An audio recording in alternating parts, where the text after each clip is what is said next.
Hello, it is Friday, June 13th. I hope you're doing well. We have covered a lot over the last few days this week, and normally, of course, I would share a quiz with you that you would complete and submit on Sunday, as we have been doing over the last couple of weeks. But because we're covering so much material, so much information, all of which deserves more time than I have given it, we are going to reschedule that quiz. I will share it with you on Tuesday, and we will continue on Monday with material from the upcoming chapter, the upcoming section.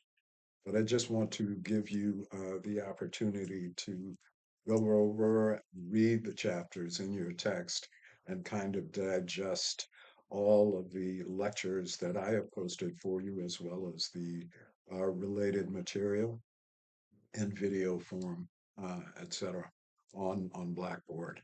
I have also heard that some of you are having trouble accessing my videos. They are on my YouTube page. Eric Boltman. I am there.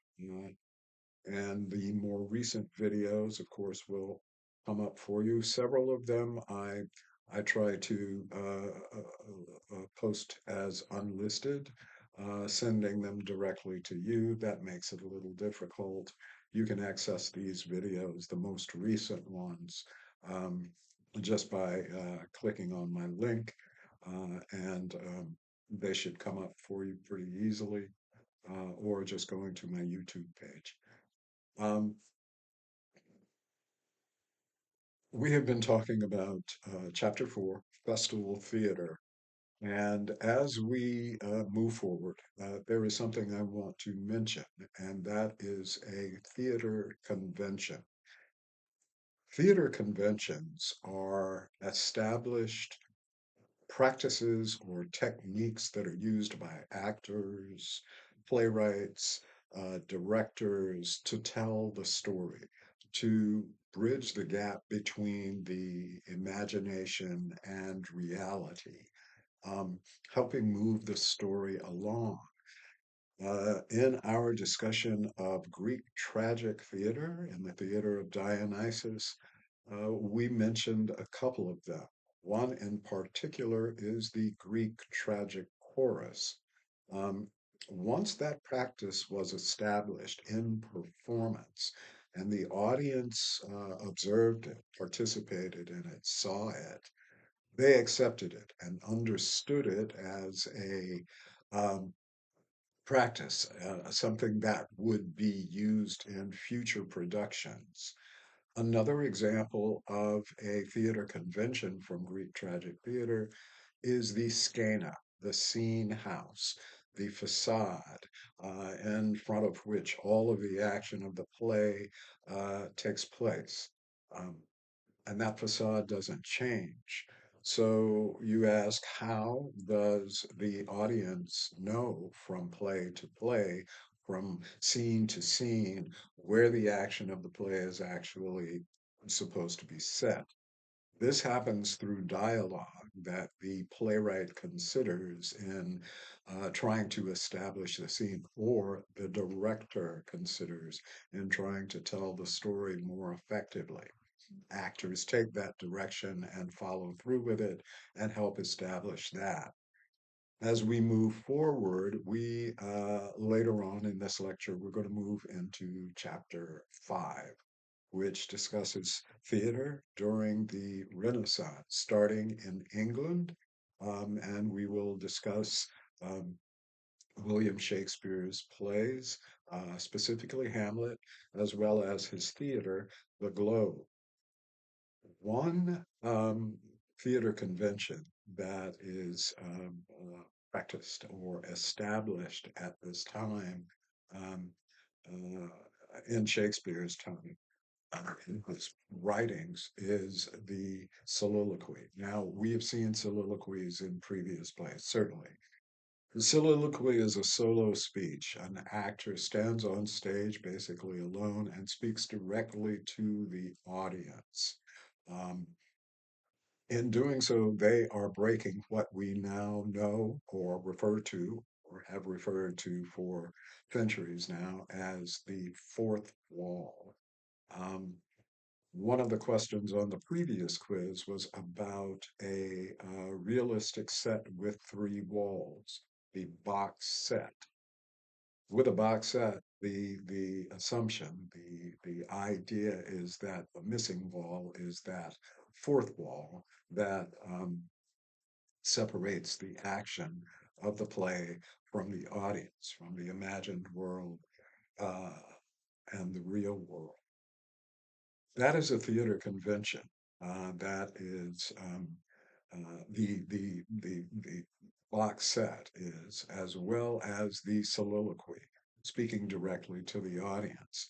Um, the Greek tragic chorus once again does that as well. And one of the functions of the Greek tragic chorus, of course, is to function as a single character, the ideal spectator who pays attention to what's going on with the show and speaks it or shares it, their understanding of it with the audience, breaking that fourth wall and speaking directly to them.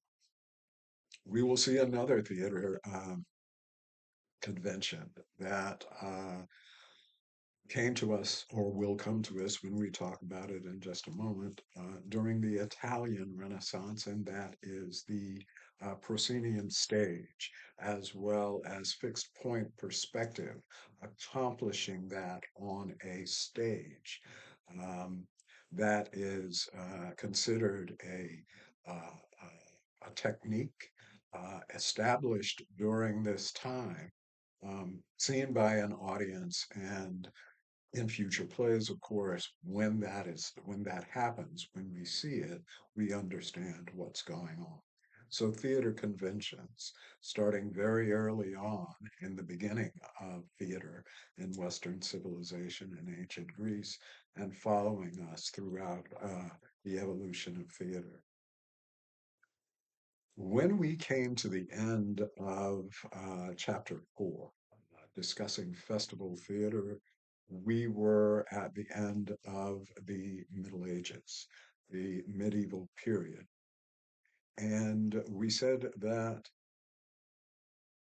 the cycle play, these vernacular religious plays that were performed in outdoor settings, um, because of the nature of them, because they were based in the Christian faith and the teachings of the Bible, even though they were in the language of the people, of course, were not accepted by everyone.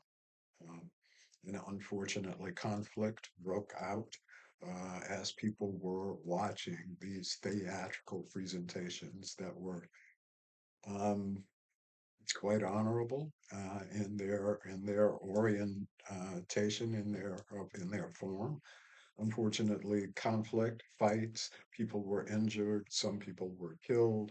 They became violent. This violence led to the drop in popularity of the cycle play, and certainly the purpose of educating people about Christianity was lost.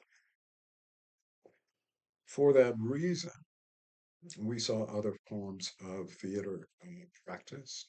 Um, and by the end of the medieval period, by the beginning of the 16th century, we saw um,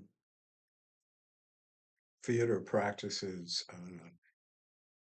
go in different directions, not with purpose of educating people about Christianity anymore. It was more about entertaining people, finding stories that were relatable instead of portraying characters who were behaving under the influence or the guidance or the faith in God.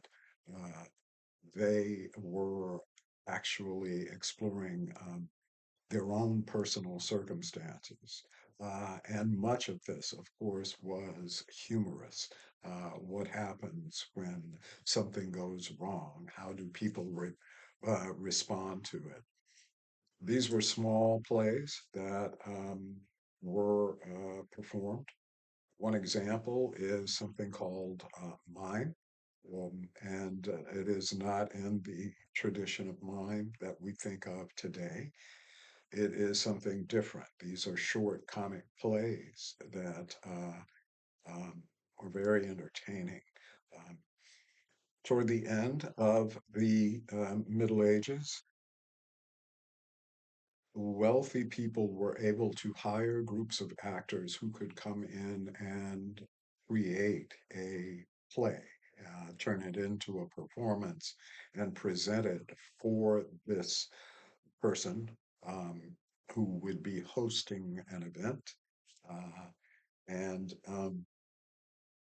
For example, suppose the person was hosting a banquet or a dinner, and between the main course and whatever comes next, dessert, they decide that the entertainment will be a theatrical performance. So they hire a group of actors, contract with them. The actors come in, they perform, and they are compensated for this performance. They are paid. These performances, because they came in between parts of an event, were referred to as interludes. Interludes. And these performers, these members of these theatrical groups, um, would be compensated once again for their work, therefore establishing themselves as professionals and working actors. Now, the respect for acting as a business or as a career was not there.